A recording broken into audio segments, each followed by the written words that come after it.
Welcome back to Definitely Not Definitive. I'm Ken. And I'm Bethany. And we're just a couple of kooky, crazy kids in love that love doing some trailer reactions together. Hell yeah, we do. And so today we're checking out the Last Kingdom movie. So Seven Kings Must Die. We love The Last Kingdom on Netflix. Uhtred, son of Uhtred. And so very excited for this movie. 5 seasons. If you haven't checked it out, you gotta check it out. It's really great. And yeah, just can't wait to check this out. Yeah, I'm also particularly invested in the story of his daughter to see how her character grows and hopefully plays a part in this movie, just because I thought Steora was an incredible badass. She was. Okay. You ready? So ready. Edward, rightful king of these lands, has died. Do not assume Ethelstan will be king. You know the prophecy, Uhtred?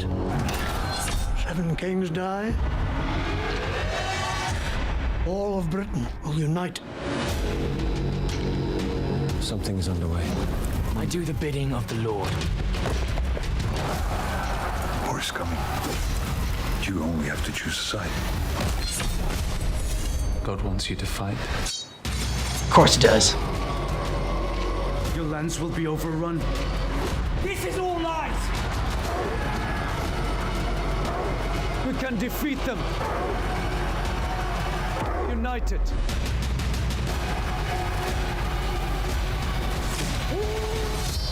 Or we go back into an age of darkness.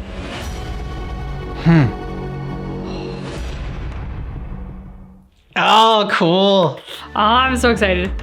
I am so excited. I cannot wait for this. I love the story of Uhtred, son of Uhtred. And even though the movie is essentially following the same exact formula as every season, they've created such great characters and cast such talented actors that the formula never gets old. I mean, there's going to be a war. Uhtred has to choose sides between this king or that king, and whoever he chooses is going to win. And that is the formula, and it's fine.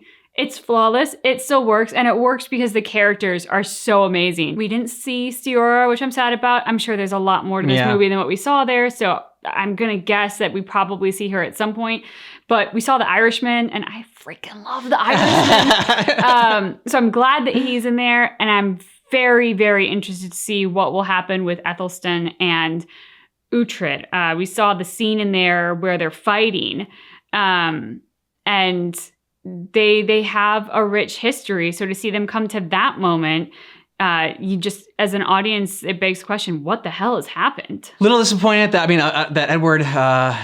I want to get. Hopefully, he doesn't start it with Edward dead. But since it's a movie, it probably will. I just want to I don't know, one last moment, because it was so nice when Uhtred at the end told Edward that he would not be able to unite England. It's it won't happen until after your death, and that he was gonna take hold of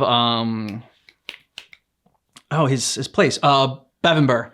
He was gonna take hold of Bebbanburg and keep the peace between Scotland and England and whatnot. So I would like to see one last interaction, maybe with Edward on his deathbed, kind of like the way that Uhtred and Alfred had a nice little talk at the end when Alfred was dying, and they had their little moment. So I think that him and Edward have been through a lot. So I'd like to see. I'd be disappointed if we didn't get at least one scene with them.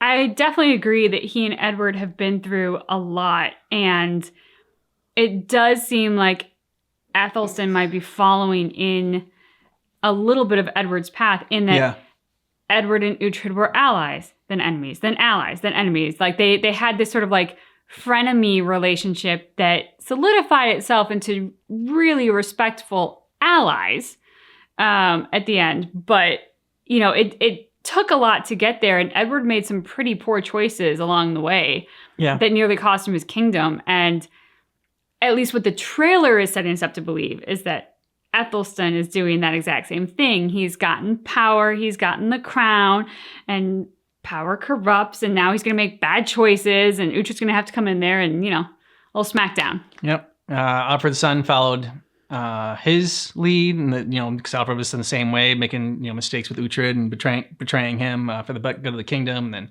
Edward made those same mistakes, and after becoming friends with Uhtred and sticking up for Uhtred for so long. So yeah, history does seem to be repeating itself. So hopefully it'll stop, and the cycle's got to end somehow. I'm also really curious about this sort of prophecy that they're alluding to, the Seven Kings. I'm not super versed in all things history to like this time to know if this is related to a real prophecy or if this is sort of like a prophecy that they've conjured up for their narrative. I mean, they're characters in this that are based on real characters. There's a book on my book list of books that one day I'll read because my book list is like 30,000 years long. But it's all about Aelfred, the one who, of course, Uhtred was in love with, who broke our hearts when she passed. But she was a badass in her own right. And so these are based on real characters. I'd be curious if the prophecy is also a real prophecy, and learning a little bit more about that because it's not one that I am familiar with. You'll let us know what you thought of this trailer down below in the comments and what you're excited for seeing in this movie. Thanks so much for checking out our reaction for Seven Kings Must Die, but just keep in mind That our reaction is definitely not definitive.